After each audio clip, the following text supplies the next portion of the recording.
जम्मू कश्मीर के राजौरी में आतंकवादियों के साथ हुई मुठभेड़ में आगरा के डीजीसी क्राइम का बेटा हुआ शहीद। जम्मू कश्मीर के राजौरी में बुधवार को आतंकवादियों के साथ मुठभेड़ में सेना के 2 अफसर और 2 जवान शहीद हो गए।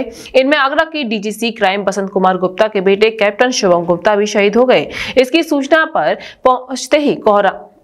घर पर पहुंचते ही जम्मू कश्मीर के राजौरी में आतंकवादियों के साथ हुई मुठभेड़ में आगरा के डीजीसी क्राइम का बेटा हुआ शहीद। जम्मू कश्मीर के राजौरी में बुधवार को आतंकवादियों के साथ मुठभेड़ में सेना के 2 अफसर और 2 जवान शहीद हो गए। इनमें आगरा के डीजीसी क्राइम बसंत कुमार गुप्ता के बेटे कैप्टन शिवम गुप्ता भी शहीद हो गए हैं, जिसकी सूचना घर पर पहुंचते ही कोहराम मच गया। शहीद की सूचना मिलते ही बीजेपी के नेता और प्रशासनिक अधिकारी शहीद के घर पहुंच गए। देखिए, बड़ी दुखद सूचना मिली। टीवी पे भी चल रहा था कि राजौरी में इस तरह से आतंकवादियों से कोई मुठभेड़ चल रही है। तो अचानक जानकारी मिलती है कि हमारे साथी मित्र बसंत गुप्ता एडवोकेट जो डीजीसी भी हैं, उनका बेटा शुभम भी उसमें शहीद हो गया। दुखद है। अभी कुछ दिन पहले ही वो एक अफसर बन के आर्मी में गए थे, लेकिन उसका संकल्प था देश के लिए काम करना, भारत माता के लिए काम करना।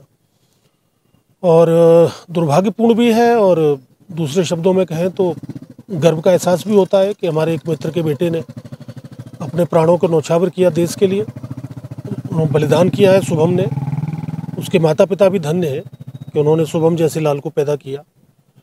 तो सभी आगरावासी जिसको भी सूचना मिल रही है, सब दौड़ के आ रहे हैं। दुख का वातावरण भी है, गर्व भी है। अभी आप घर से ही आ रहे हैं सर, डेड बॉडी आने की कब तक की? देखिए, अभी तक तो जो विधिवत कोई जानकारी ऐसी मुख्य रूप से तो नहीं आई है, लेकिन जैसी कि चर्चा है कि कल शाम तक या रात तक आने की संभावना है। अभी मैं रक्षा मंत्रालय में बातचीत भी करूंगा, तो कब तक आ जाएगी उसकी सही जानकारी बता दी जाएगी। विश्व स्तरीय चिकित्सा सुविधाओं से युक्त JP diagnostics, radiology and pathology centre, Mathura का पहला complete radiology and pathology diagnostic facility से सुसज्जित।